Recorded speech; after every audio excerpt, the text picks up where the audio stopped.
사고가 나지 않도록 최선을 다해도 부족할 판에 스스로 위험을 자초하는 이들이 있습니다. 오싹했죠. 저렇게까지 한다고? 운전대 잡기 전으로 돌아가고 싶다는 생각밖에 안 들었죠.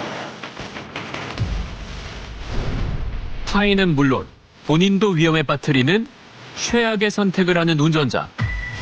대체 무엇이 그들의 눈을 가린 걸까요? 25년 운전 경력의 안성민 씨. 자신에게도 이런 일이 생길 줄은 정말로 몰랐답니다. 저 살면서는 좀 처음인 것 같아요. 이렇게 심하게 했던 거는 처음이에요.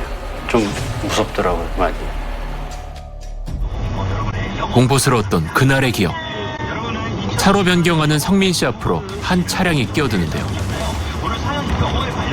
그저 실수였다고 하기엔 한 번 더 같은 행동을 반복합니다. 아니, 이 정도면 의도가 있어 보이는데요. 위험한데 왜 이럴까? 전 참고 갔는데 또 제 앞을 막아서고 또 막아서고 이거 보복운전인가? 그때 생각이 팍 든 거죠. 보복 운전이요? 대체 뭐에 대한 보복인 거죠? 퇴근 중이던 성민 씨는 조금 전 우회전으로 큰 도로에 진입했습니다. 그때 바로 옆을 빠르게 지나가는 한 차량. 뒤를 확인했는데 멀리 있었거든요. 멀리 있었는데 어느새 제 옆에 와 있더라고요. 자기 진로를 막았다고 생각했나 봐요. 그 사람한테는 제가 나쁜 거죠. 충분히 놀랄 수 있는 상황. 그런데 그 이후로 앞을 막고 속도를 줄이는 등 위협적인 행동을 보였던 겁니다. 다행히 얼마 지나지 않아 도로를 빠져나가는 상대 차량. 한숨 돌리려는 찰나 뭔가 섬뜩한 기분이 들었답니다. 갑자기 뒤에서 그 차가 나타난 거예요. 그때 전 진짜 내가 욕한 걸 봤나 보다. 욕을 했다고요? 사실 성민 씨는 상대방이 고가도로에 오르는 타이밍에 충동적으로 손가락 욕을 했던 건데요. 다시는 안 볼 줄 알았는데 상대 운전자가 도로를 가로지르면서까지 쫓아온 모양입니다. 야, 이 하면서 또 이 내려 하면서 막 욕을 했죠. 그렇게 다시 시작된 위협. 잘못 대응했다간 정말 큰일이 날 것 같았답니다. 네, 긴급신 걸리입니다. 예, 난폭운전 신고 좀 하려고요. 경찰에 신고하는 걸 눈치챈 건지 이내 멀어지는 상대 차량. 사고 없이 끝나서 천만다행입니다. 성민 씨는 당시 상황을 국민신문고를 통해 신고했는데요. 무리하게 화풀이하려 했던 상대 운전자, 결국 처벌을 받았습니다. 그 사람이 좀 반성하고 운전 습관을 고쳤으면 하는 바람이 있어요. 나도 조심하고 앞으로 창문 열고 욕하거나 이런 짓은 절대 하지 말아야겠다 생각했습니다. 출근길에 위험한 상황을 겪었다는 또 다른 제보자. 근데 좌회전할 거면 지금 빨리 가야겠는데요? 신호를 못 봤어요. 맨날 가던 길이고 그냥 차가 없었으니까 그냥 느슨하게 그냥 이제 뒤에서 빵을 클락션을 딱 누르니까 이제 빨리 가야겠다. 악셀 밟으려는 순간에 이제 주황불이 딱 들어온 거죠. 다음 시간 떨어지면 진짜 빨리 가야겠다. 뒷차한테 좀 미안하니까. 뒤통수가 따가운 느낌을 받으며 신호가 바뀌기만을 기다린 제보자. 좌회전 표시가 뜨자마자 서둘러 출발하는데요. 그런데 뒷차의 움직임이 심상치 않습니다. 불안감을 느낀 제보자도 속도를 높여보는데요. 그냥 빨리 여기를 벗어나야겠다. 약간 이런 생각이 있어요. 하지만 그 모습이 되려 상대방을 자극한 것 같습니다. 아슬아슬한 상황이 이어지다가 결국 충돌하고 말았는데요. 그 상대방이 이제 걸어와서 창문을 이렇게 툭툭 두드리면서 이제 내려라. 이거 빨리 보험 불러라. 이렇게 했는데 이거 보복운전 같아서 이거 신고할 거다. 신고를 받고 주변 CCTV까지 조사한 경찰 역시 상대 운전자가 보복운전을 했다고 봤습니다. 보복은 벌점 100점이에요. 40점 이상 되니까 면허 정지 100일. 그거는 바로 저희가 처리했어요. 순간의 화를 참지 못해 면허 정지 처분까지 받게 됐는데요. 자동차를 무기 삼아 타인을 위협하는 사람들. 그런데 실제로 만나보면 생각보다 평범하다고 합니다. 사실 우리가 막 컨디션이 좋을 때만 운전을 하는 건 아니잖아요.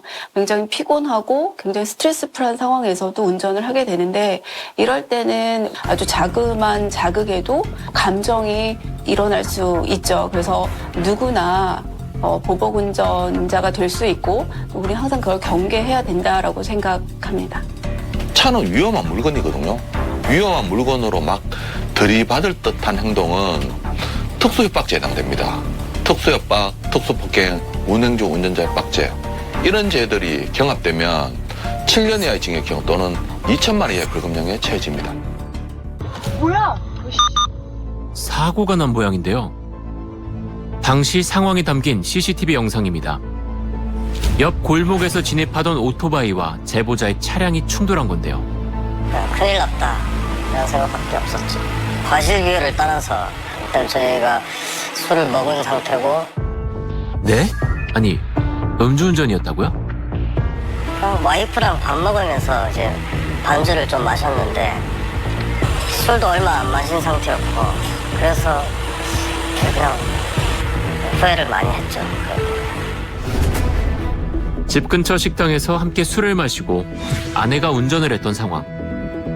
당황스러운 마음은 잠시 접어두고 오토바이 운전자의 상태부터 확인해 보는데요. 보험사 부르면서 오토바이 운전자가 같이 경찰도 부른 것 같아요.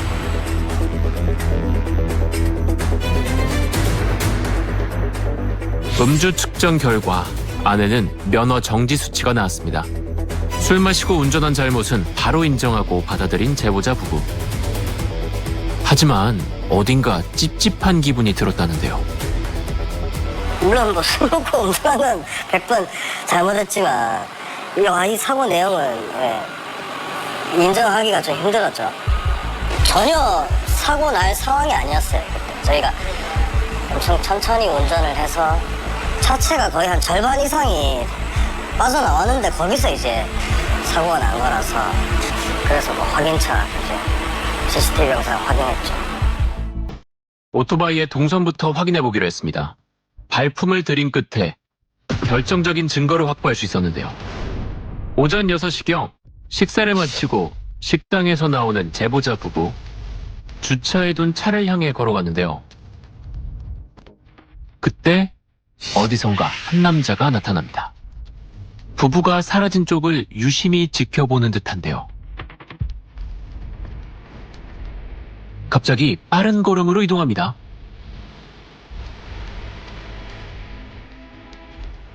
골목에서 오토바이를 끌고 나와 제보자 부부를 뒤따라가는 것 같더니 이내 방향을 돌립니다. 중앙선까지 침범해가며 어디로 가는 걸까요?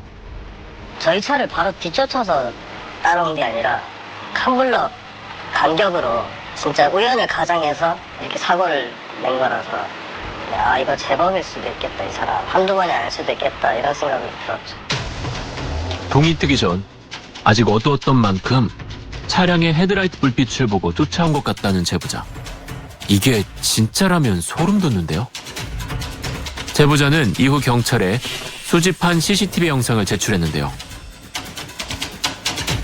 이 영상에는 제보자 부부가 식사하던 식당 안을 한참 전부터 지켜보는 모습과 주변을 맴돌며 무언가를 기다리는 모습까지 담겨 있습니다. 유의미한 단서라고 판단한 경찰은 보험 사기의 가능성을 두고 수사를 진행 중인데요. 오토바이 운전자가 결국 나중에 가서 자백을 했습니다. 돈이 급해서 뭐 합의금 목적으로 이제 거기로 사고를 내고 아무래도 술까지 좀 먹은 상태니까 자기는 무조건 유리하다 생각했겠지. 술을 마시고 운전대를 잡는 순간 아무리 조심한다고 해도 위험으로부터 자유로워질 수는 없는 법입니다. 요즘은 또 약속 있으니까 아예 차를 놔두고 다니지. 택시 타거나 걸어 다니거나 집 근처라는 핑계나 뭐 한두 잔 먹었으니까 괜찮겠지 이런 건 이제 절대 안 해야 될 것 같아요. 실제로 교통법규를 위반한 운전자는 보험 사기의 피해자가 될 확률이 높습니다. 황색 신호에 멈추지 않은 블랙박스 차량. 교차로는 무사히 통과했는데요. 그때 맞은편 차로에서 유턴하는 차량과는 부딪히고 말았습니다. 신호가 바뀐 직후에 발생한 직진 차량과 유턴 차량의 사고. 과실 비율은 어떻게 될까요? 이번 사고에 있어서 통행 우선권은 신호가 1차적인 기준입니다. 따라서 신호에 따른 유턴 차량이 피해 차량이고 황색 신호의 직진 차량이 가해 차량입니다.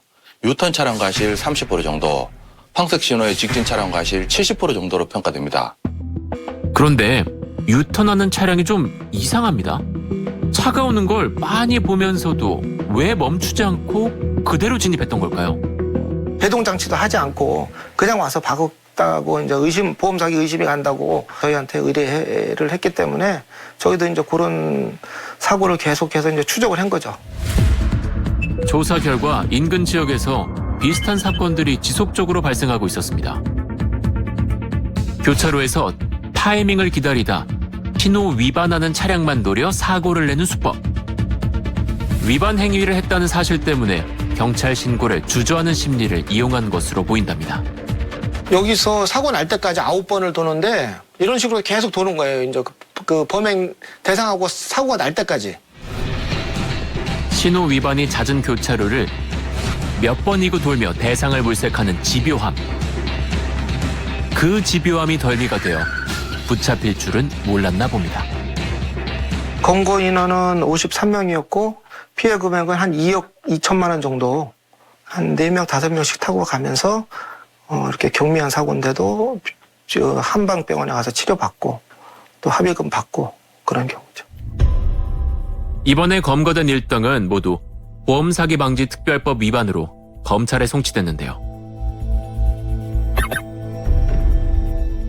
그 보험 사기범들이 단건으로 다 끝나는 경우는 거의 드물고 사건이 여러 건이 있으면은 경찰에서도 근거가 남으니까 걸리게 돼 있어요.